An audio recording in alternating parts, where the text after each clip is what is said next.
Hey everybody, how's it going? Welcome to What is Fabrizio Inking? Occasionally drawing, sometimes thinking out loud. Today I'm going to be hopefully finishing up the alternate cover for issue 1. And I'll get to that in a second. And if I finish it early, or if people hate it, then I actually have some resin painting to do.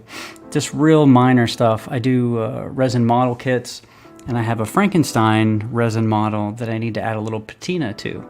So, depending on how far I get or what it's looking like, I might jump to that at the end and just throw some patina on that Frankenstein head. For the record, I know it's Frankenstein's monster, and people get very angry about that. I don't. Frankenstein's one of my favorite books. It doesn't bother me at all when people say Frankenstein instead of Frankenstein's monster. And this is a little bit of an early rant, but, you know, it's Frankenstein's creation. So it's almost like his child. It's like his hubris come to life. It's Frankenstein. It's like, you know, it is him in a way. It's all the things he did incorrectly. It's all the times that he ignored his friends and his family to go experiment. So anyway, long story short, I have no problem when people say Frankenstein instead of Frankenstein's monster. If you disagree, let me know. So this is the alternate cover for issue 1. This is issue 1, Horace H. Hoover. Hopefully my camera is going to work better this time. We'll see.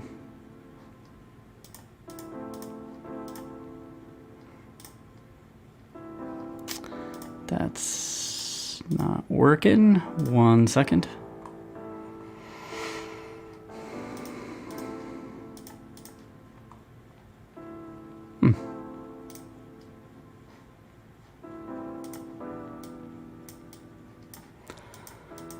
Oh, Mac and cameras. If you have a Logitech and you try to use a Mac, it can be the most frustrating thing you've ever done in your entire life.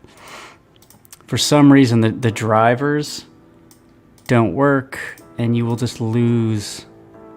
Basically, you'll lose connection to the actual cameras at some point. So we'll just keep it down here. So this is issue 1. This is the original cover. And this is one of the first things I did, and I like it. It tells a story, kind of gives you an idea of what Horace H. Hoover is about. And since these are reprinted in this sort of like nice cardstock with a nice white paper, I wanted to do a new version with a new cover to really differentiate this. So I'm doing a new cover for issues 1 and 2. Those will be republished and printed at some point in the future. So that's what I'm working on today. I don't have much left. I do want to white out some of these clouds. The bottoms of the clouds kind of bug me. And then I just need to finish this guy here. So that's the plan. I think I'll get there eventually. All right. Sasquatch Gettys, how's it going? Vacay and a live inking stream. Thanks. I'm glad you could join. Vacation does sound nice. That's not something I'm overly familiar with. Frankenstein is my fave too. It's more annoying that people think Igor is his assistant's real name. Oh well, being pompous and picky. I don't know if I've heard the Igor thing, but that is funny. Alrighty. So, I'm trying to think of what has happened recently.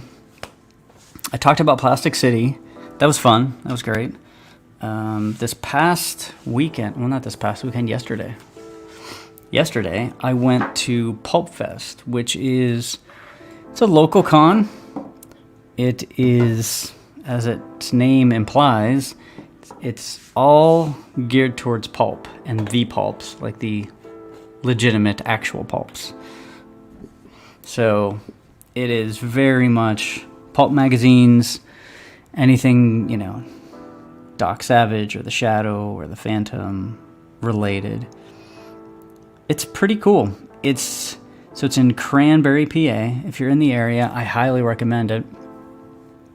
It's 4 days long, and it's in a hotel, which again, I love conventions in hotels. I know they've exploded into these giant megalithic cities, and sometimes that's cool too. For San Diego, that would be fun to go one of these days, but I do sort of love the highly focused hotel conventions. It's fun. So it's 4 days long. It's pulp focused, and there's not a ton of vendors. It's not huge, but they have a lot of stuff, and they have it would appear more rare stuff because things are pretty pricey. Some of those old pulps, just a random old pulp magazine, it's gonna run you. You're not gonna find like a dollar bin version of the pulp magazines. They're $20-$30 minimum, I think. I picked up a few, but they're so old, and man, they are in poor condition that I haven't read them, which kind of sucks. I hate buying things and not reading them, but if I open these up and try to read them, I think they're going to fall apart. Hey, Dr. Mask, how's it going? Good afternoon. So PulpFest. It is definitely, it's interesting. I've gone to it a few years in a row. I like it because, I'm a big reader in general, and they do have a few comic books, not much by way of comic books. There were more comic books this time than there were before. I wasn't even expecting comic books, to be honest. Just a lot of books, a lot of old books, rare books, signed. There's a lot of Lovecraft stuff, so a lot of weird fiction, and as the name implies, it's all pulp fiction, ranging from Lovecraft to Doc Savage to the Spider to all that jazz. I will say this, I was definitely the youngest person there. So I kind of expected it, but this time I really paid attention. I'm like, yeah, me and a friend of mine and his wife came. So we were definitely the youngest people in the crowd. The one panel that I did go to about Doc Savage was interesting. It was basically a documentary. So somebody had done a documentary of sort of Doc Savage fandom, which was pretty cool. I've read a couple Doc Savage books, but I'm not an expert by any stretch of the imagination. So that was pretty interesting. Going through the sort of eras of Doc Savage, the artwork, where it's at now, and what people sort of think of the book. I'm a little confused on like who owns the rights and how that works, but again, I'm not a huge Doc Savage fan, so it's all new to me. In fact, I still have the book that I bought last year from PulpFest to read. I just haven't got around to it. Yeah, Doc Savage was interesting. People, they kind of treated him like Superman in a way, and that was a little unexpected. Again, it's been a long time, and I haven't read a ton of Doc Savage, but people were reciting the sort of the rules or the tenets of Doc Savage.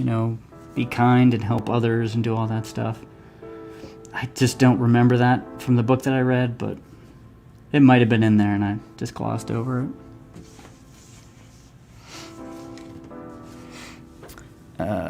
Dr. Mask, I found some 1970s bootleg reprints of pulps at a comic show for $5 each. Yeah, the reprints, those are very cool. I think I might have a reprint. I pick stuff up at these conventions and they just get buried sometimes. Those are reasonable. So far, I've read 2 Doc Savage books. They're fun and shorter, which works for me. Yeah, that's exactly what I did. Like, the first time I read a Doc Savage book, it was those Bantam books or whatever. It was like $2 at half-price books. You know, I knew of the name Doc Savage. I'm like, oh, I should actually read a book. And it was fun, and I don't want to say I didn't think anything of it. It was fun, but I just kind of... I didn't immediately become a big Doc Savage fan. So...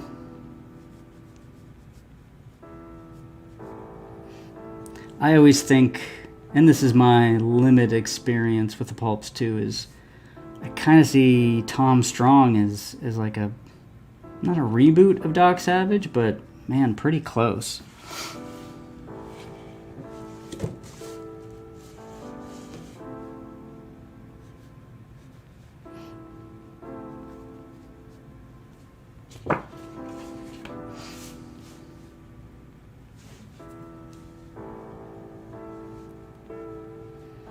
What else happened at the convention? Yeah, it was good. It's a 4-day convention, which is pretty wild to me. I don't think I've ever been to a 4-day convention. And there were people definitely coming in and out. So it seems like it does pretty well.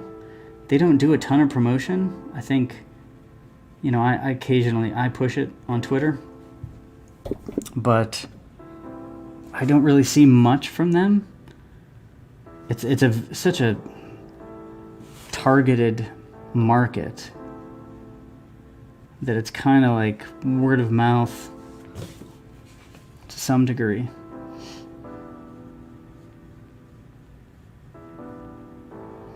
I saw some signed books by Brian Lumley, one of my favorite weird fiction authors. I didn't buy any. They were a little pricey. I picked up a couple of comics. I picked up, and I just threw it in the car. I can't remember who even printed it, but it was, or published it. It was the quote unquote authorized sequel to Plan 9 from Outer Space. So I just saw that title of this comic. I'm like, all right, well, I have to pick that up. I haven't even looked through it yet, though. It was cheap, so. What else did I buy? I bought something else. I hate going to these things empty-handed. You have to get something. So I just got a couple of comics. I didn't get any books. Sasquatch Getty sounds like a great con. Hoping to hit the small press con next year. Any luck, I'll have something to show off by then. That's cool. As far as small press or anything like that, I just don't have I don't have sort of experience going or seeing them pop up. I should really look for them, though, because I feel like that's where a lot of cool stuff is happening, or could happen.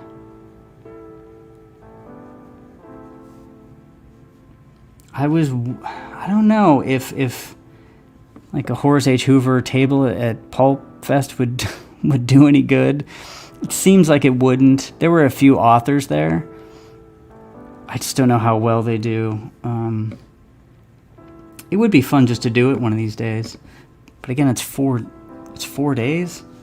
That's a really big commitment. And really not having any like expectation on how it would do. But I guess we'll see. It's an older crowd. They probably put ads in the newspaper. Yeah, that's actually probably accurate. They're on a mailing list.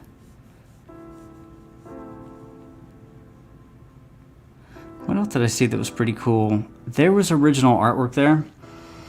I actually didn't have time to kind of flip through it because they didn't have names anywhere. So it wasn't like, okay, here's a pile of whoever the case, Alex Toth or something. So it's like I'm flipping through these giant portfolios, but I'm like searching for the name. I really would have loved it if they had an index of the artist. So I flipped through it a little bit, but I couldn't find anything sort of in my price range.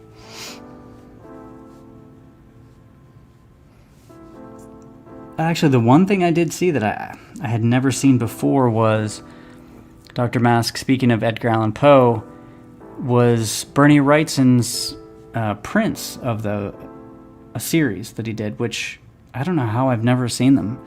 Or if I did, I didn't notice. But somebody was selling the prints from, I guess they were 76, limited edition of his Edgar Allan Poe prints, which was very cool. I did look through those. It was like $300 for, oh man, it might have been 6 or 7, no, probably more, maybe more like 10 prints. It was a good deal, but I needed more time to kind of look at them to make that kind of purchase. Devil Flyer, how's it going? Thanks for popping in, I appreciate it.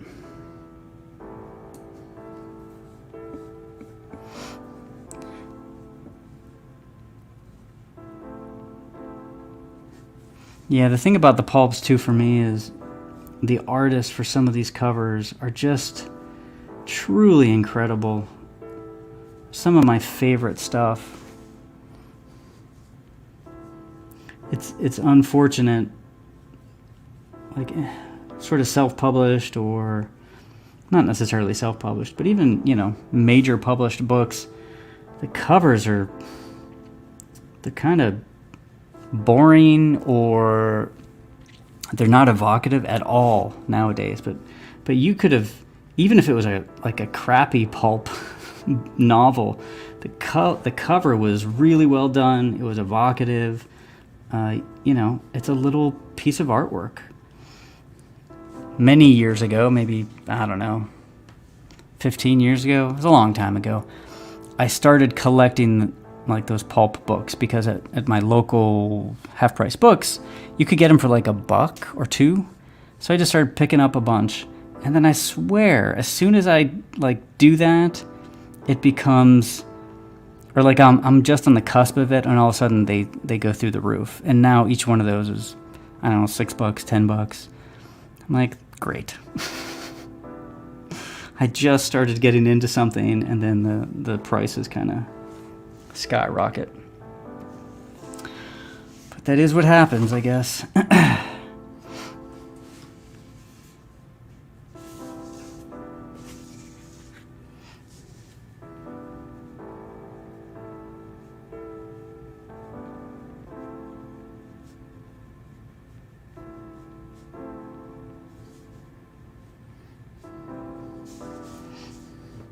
I'm currently working on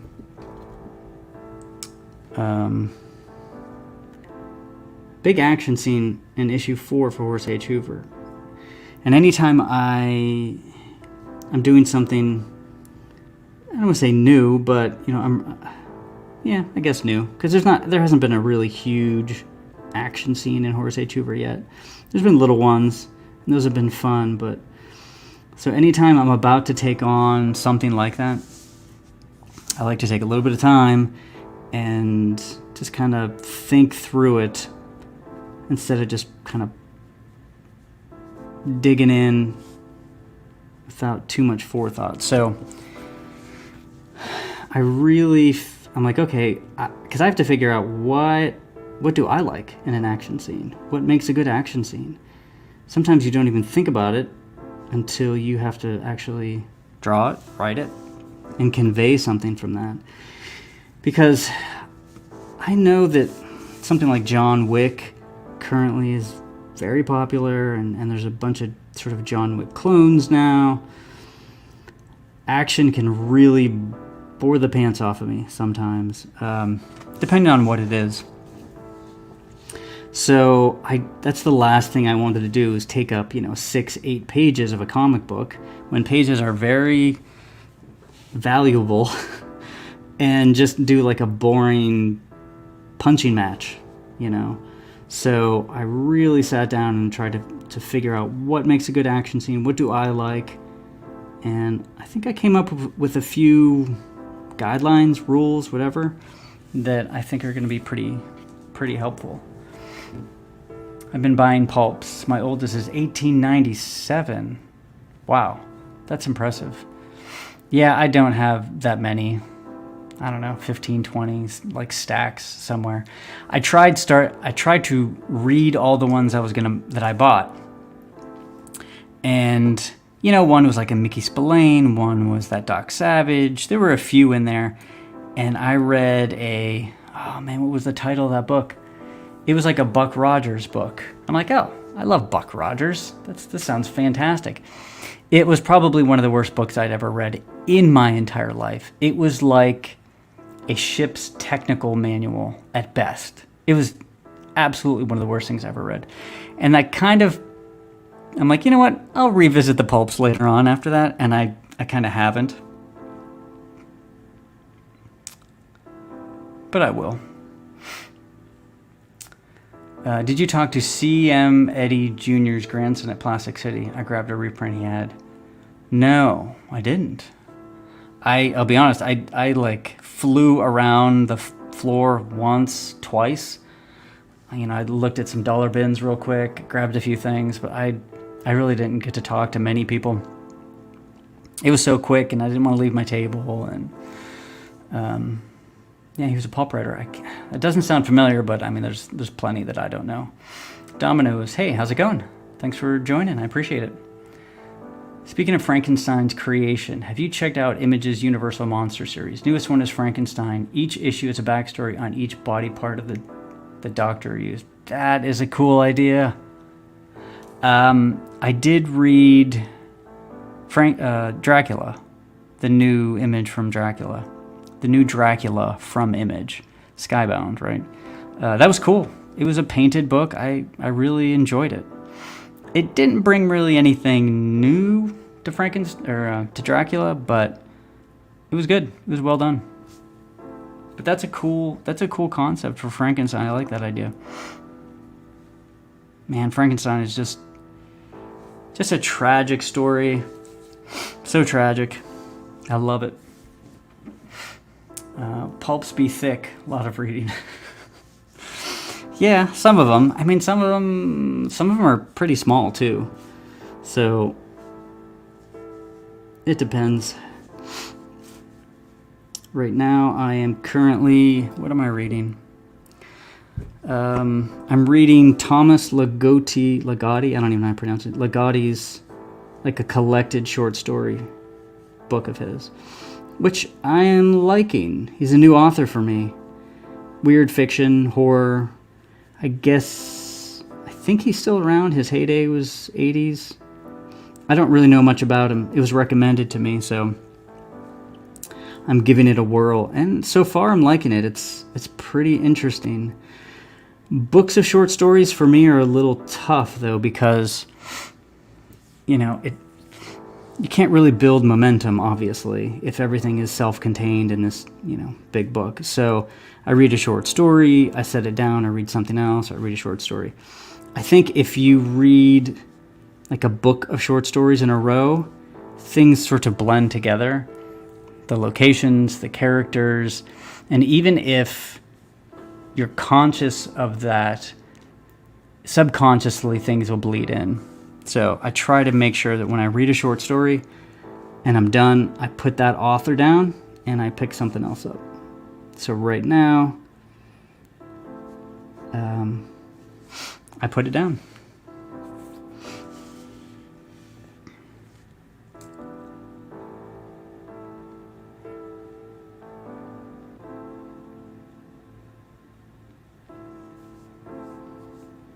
Oh, so the action scene, right. So what makes a good action scene? I was thinking about doing a video on this, but maybe I'll just mention it here.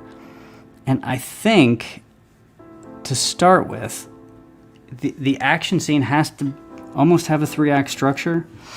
And I was thinking about this. Is that true? You know, am I just trying to apply 3-act structure to something that it shouldn't have?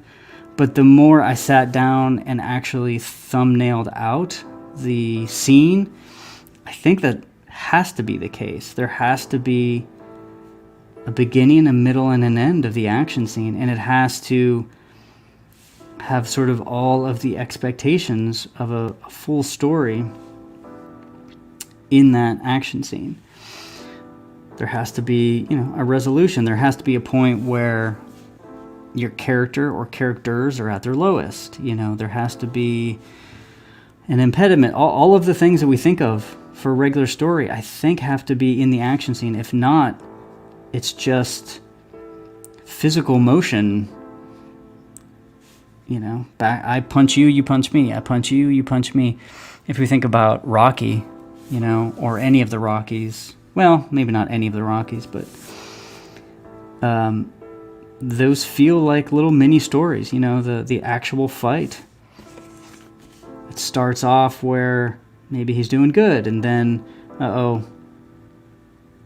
Russian or Mr. T is coming back, and now he's winning, and we kind of have this play back and forth. So I definitely think there has to be like a real narrative structure to the action scene. And I think I've almost nailed down mine so far. I'm close.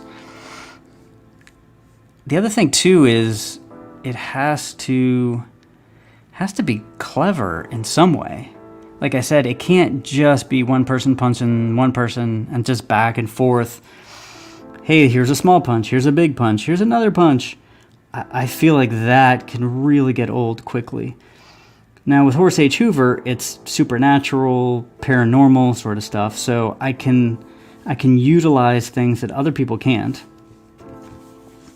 So there is that, and I kind of get that. But once you set up that as a rule, you have to figure out some way to use that in a clever way to defeat the monster or whoever, the character.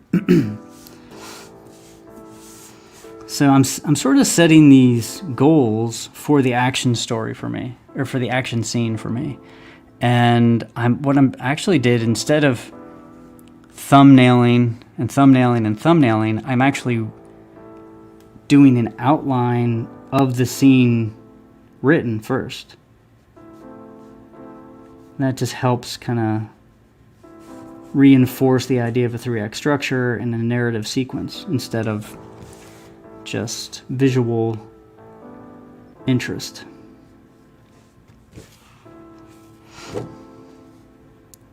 What else did I come to? Now, I haven't finished this, so everything I'm saying could be wrong. I don't think so. I may come back in a couple of weeks and say, I learned these other things in addition to that. But I think at its core, these things are true. The other action scene that I've been really thinking about recently is Jet Li in Lethal Weapon 4. Because I watched it again recently, and I really love the action scenes in there. Jet Li, is the main antagonist, sorry. And he doesn't do martial arts for 15 minutes in a row. There's just a few scenes where he's really lethal and brutal, and 10-second scenes, maybe 10, 15, whatever it is. And then it really builds him up to being this just really lethal, scary villain. And then at the end, obviously, we have the big battles. But I think if we just saw him do, cartwheels and kicks and flying, and I don't know, it does lose something, I think, in certain contexts. Like if you're watching Crouching Tiger, it's more artistic, and I think doing acrobatics is a bit more, I don't know, apropos for the story. But for Lethal Weapon, we're talking about, cops and smugglers and real world scenarios. So, and it's funny because Mel Gibson's character really, he kind of pokes fun at him. And I think what that does is, on our end, because it's something that we might do, and it just makes him like all the scarier later on.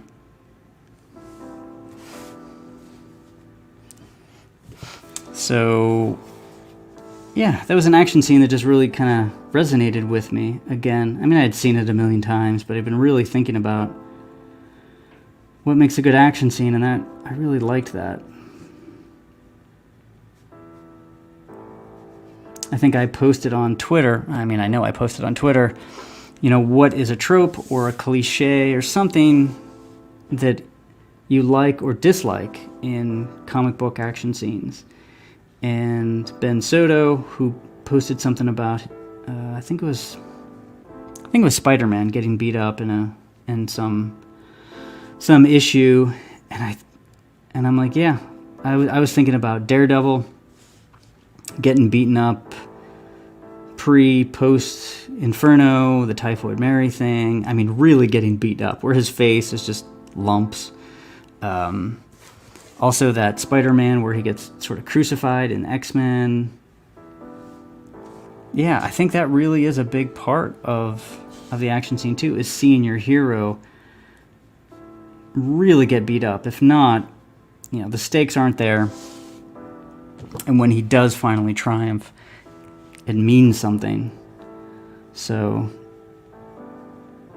kind of take all of these thoughts, kind of put them into a blender, and then you thumbnail them out and see what you got.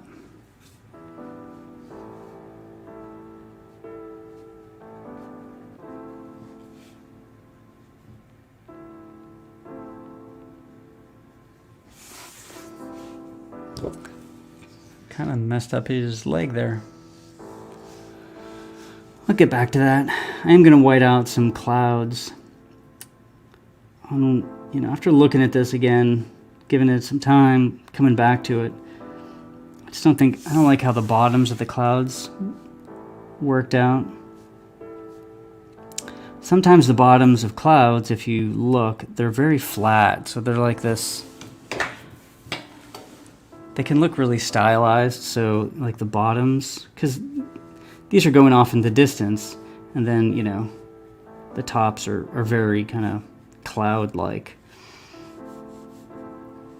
So I might kind of do those kind of clouds instead. Mine are very lumpy, which kind of gives the impression that they're closer. And I'm like, I don't want to do that. I want to make it feel like they're further back. So I think the way to do that is really just flatten out the bottoms of the clouds.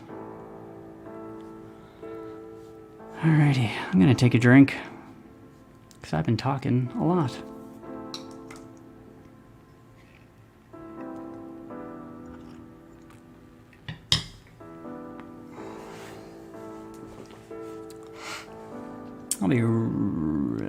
No, I won't be back.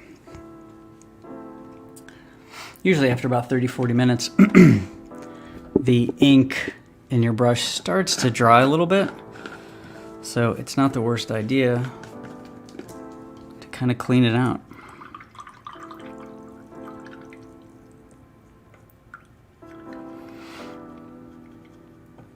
Oh, you know what? I'll show the Frankenstein that I have.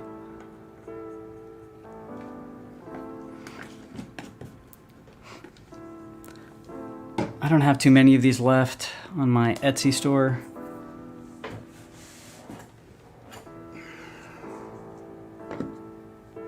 I think I've shown this before, but so this is like a bronze paint job, and I would essentially add a patina, which would just kind of go into the creases. It's like a blue-green patina paint. You just kind of hang this up on your wall. This is wood, and this is resin,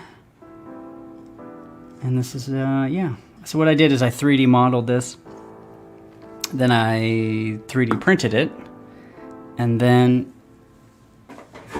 I did a mold of it, and then I did casts of it, then I painted, then I mounted, and all sorts of stuff. So they were actually quite a bit of work, but there's a few left in Etsy, which I am currently selling. So I gotta add some patina to that and get those out.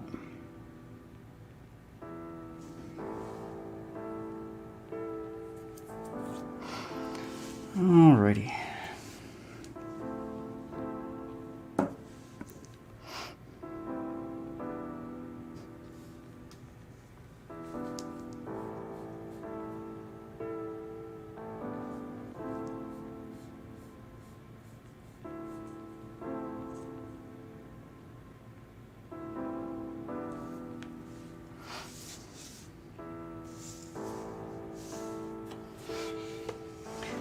So there's a lot of things going on at this exact moment. In retrospect, probably not the best idea. So we have Horse H. Hoover's leg going this way. We have the Butler's leg going this way. I'm going to completely make that black. And then behind that we have basically a giant tentacle going the whole way. So normally for this, you know, you want to keep the contrast up front, and you want to have sort of most of the black on the thing that is closest to you for the most part, as a general rule. And my ink is too watery now.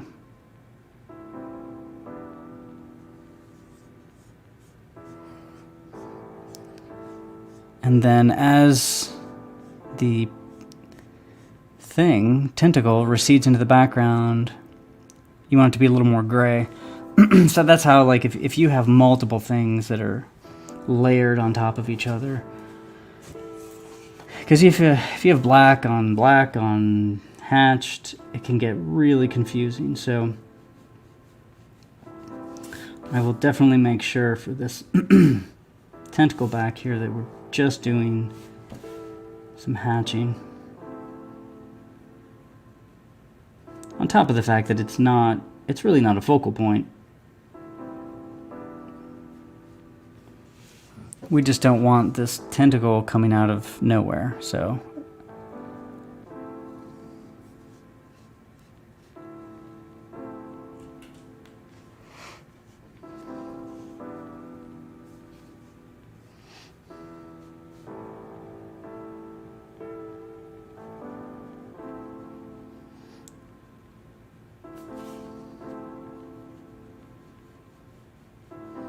obviously the coloring will help differentiate, but you don't want to always rely on the coloring. The drawing should stand on its own, the inking should stand on its own, and then together, sure, it becomes something else, but it should still stand on its own.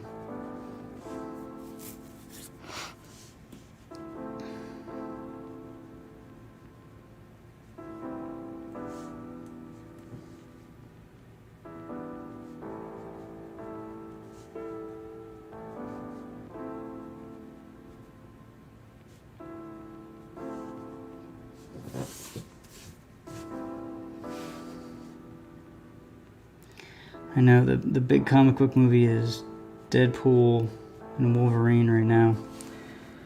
I have not seen it. I have heard good things. I'm always dubious of hearing good things, but I guess we'll see. I'll check it out. The first one was fun. The second one was less fun, I thought. Kind of rehashed stuff. A lot of the jokes didn't land for me on the second one. The first one had heart, which I think that's the most important thing, but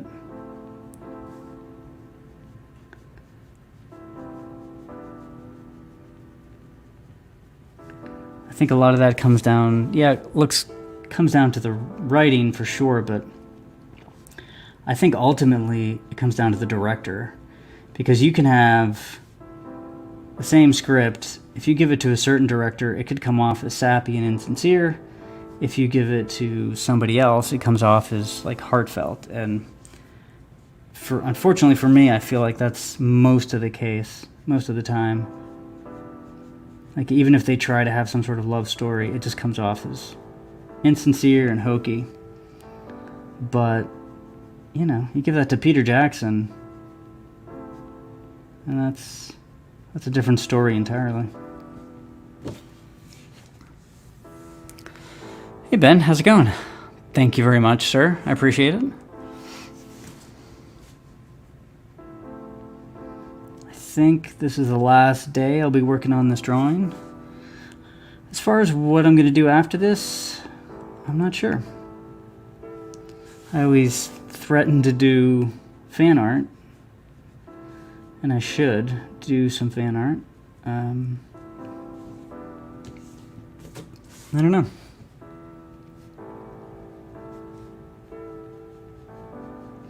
If you're ever stuck on what value to put next to something else, just know that if the value is white, try to put black next to it, and if the value is black, try to put white next to it, no matter what it is. Like, just as a general rule, if you can do that, so even irrespective of the actual content, just try to, if you want this to pop forward, put black next to it and grays, and vice versa.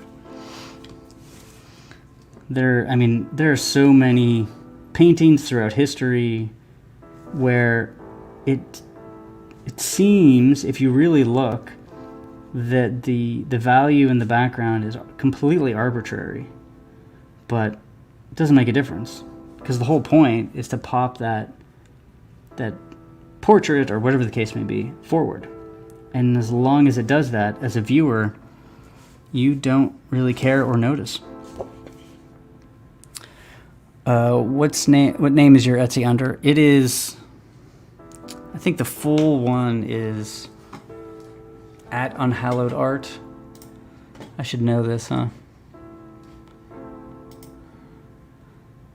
1 second, please. I'll throw it in the chat too. Yeah, I plan on adding some more stuff to the Etsy store. I have a few more things that I just haven't had a chance to. I just want to... Where is it?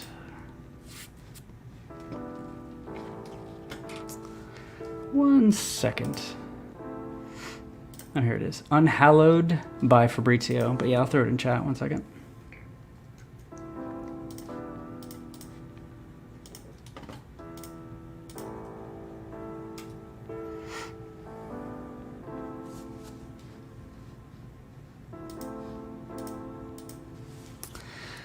Yeah, I wanted to throw some resin models up there, and I've really been waiting to see what kind of stuff people want.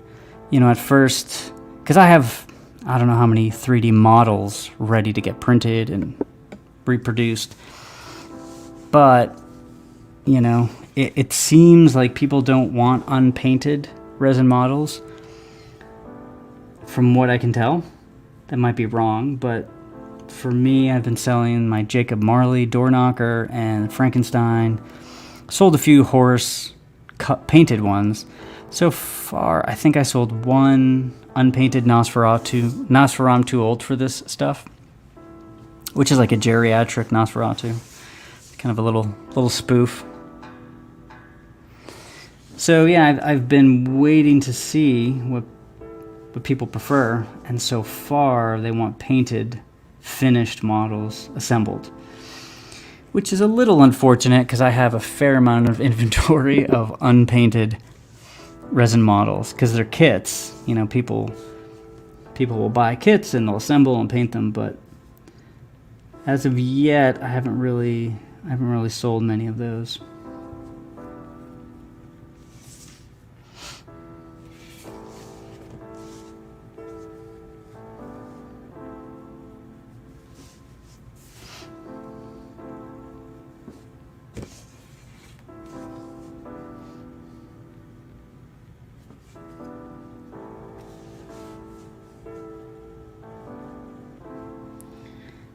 And something always to remember, especially when inking and drawing too, is form follows function. Make sure whenever you're hatching or anything like that, that you're following the actual form. sometimes you can forget, and everybody does it because things turn into shapes real quick in your head instead of an actual object, like a 3D object.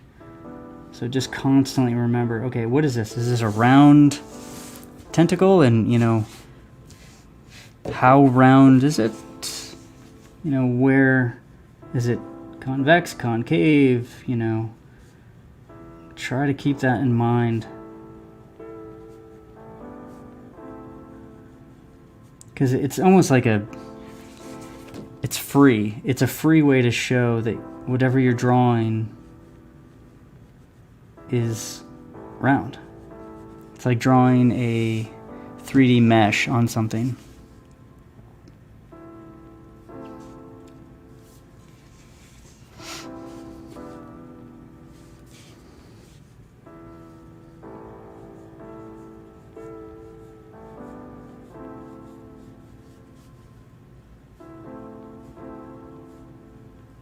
Am I on here? Yep.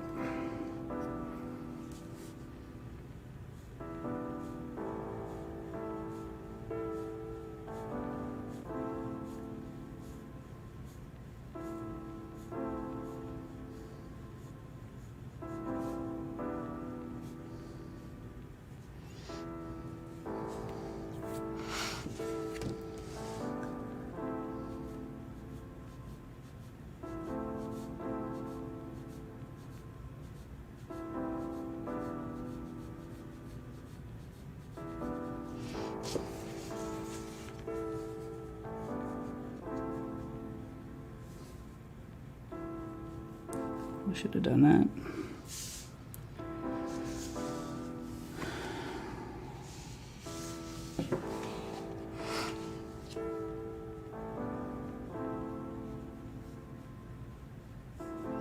I also, you'll notice, most of the time I draw to the ends of the pages, which is just habit, because it'll get trimmed, but you definitely want more to play with than less. So you might as well draw to the very ends of the pages, even if it's something that, like, what, that's his foot or that's his elbow, I'm going to cut that off. Doesn't make a difference. Whenever the time comes and you actually need to place this somewhere, you're going to want that extra ½ inch sometimes. So we're getting pretty close, if not done.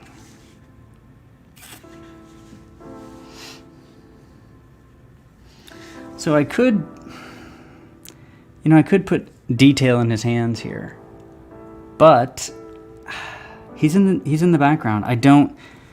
If I started putting a bunch of grays in him, like I said before, it would push him back, but there is the risk of it being overly detailed and your eye getting drawn to that too. So there's sort of like a balance.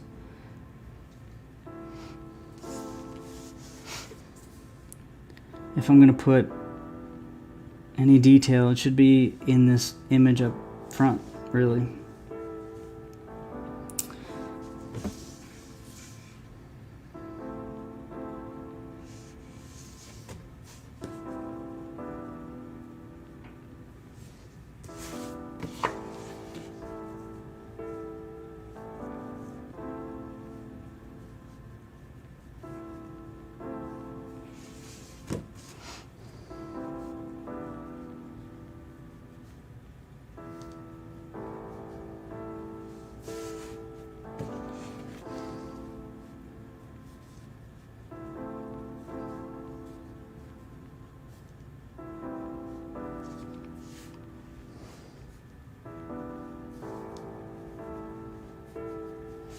Yeah, like especially like all the stuff in the bottom is probably just gonna get chopped off, but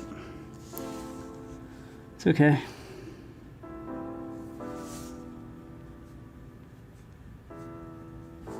I'm actually thickening up some of these lines on horrors too.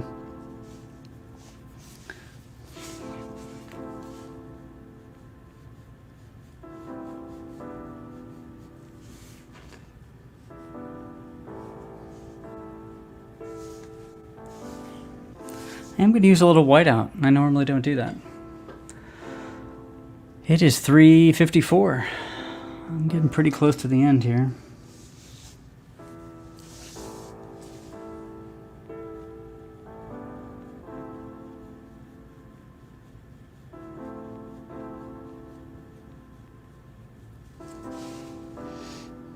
Now you can get really sort of noodly with this stuff. And sometimes I feel like it's okay to do that, because that's the dessert part of drawing, is just getting in there and doing all those little fun detail hatching things. You can definitely go overboard and it turns into sort of a gray mess with just lines everywhere, which to be completely honest, a lot of people like that. You know, you look at McFarlane or somebody like that, where it's just tons of lines and people like it. So I'm not saying don't do it, but it depends on the style you're going for. I'm going for a bit of a cleaner style, even though there's quite a bit of detail in mine. But all right, I think we're good. So at this point, I'm just gonna, off camera, sort of white out the bottoms of these clouds. See if I can actually pull out and still have it focus. Let's try. Nope. Let's try here. Nope. Yeah, max and... oh, there we go. Oh. It was on the wrong camera. Okay. So this is the final drawing, give or take, outside of a few very minor tweaks. You know, at this point, I don't think I would use a micron or anything like that. That's so rare for me. It could happen, it's possible, but... so from here, I'll white out a few things, clean things up, and then scan it in. And then I will send it to somebody to flat for me, because that's torture for me. And then it will be kind of fun. I don't know if, you know, after this is colored and finished, maybe I'll post on Twitter and see if people prefer the new or the old version. You know, I could have two versions available to sell. But I guess we'll see. Alrighty. Just a reminder, Horace H. Hoover, if you are new to me or the channel, is a 5-issue miniseries currently available on HoraceHoover.com. There's 3 issues up there right now, 1, 2, and 3. It's an occult detective set in sort of the 1920s, 30s. He investigates supernatural possessions and tracks down ancient idols and arcane mysteries. Check it out. It's currently available for the next couple of months at least. Before issue 4. Issue 4, you know, we'll see about issue 4 in the fall sometime, winter, we'll see. Any questions, let me know. I'm on Twitter and Instagram. And thanks everybody for popping in. I really appreciate it. These are always fun whenever people join.